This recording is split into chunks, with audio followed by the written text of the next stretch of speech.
Hi, Carol here with Everspruce with another tips and tricks video. Today we're going to talk about how to add an area into the app.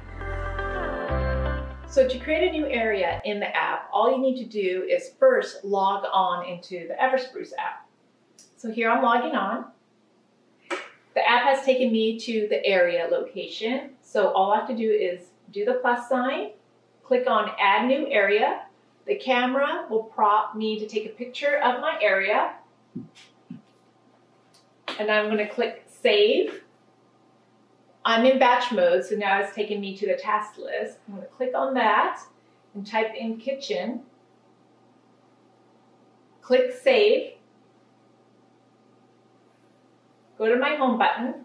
I'm in areas, and I'm going to see that the kitchen area has been now saved in the app. That was it. You have added a new area in the Everspruce app. You are now ready to start organizing your home. Thanks for watching my Everspruce tips and tricks video. For more tips and tricks videos, please subscribe to my YouTube channel. And don't forget to follow Everspruce on Instagram and download the Everspruce app in the App Store. Links down below.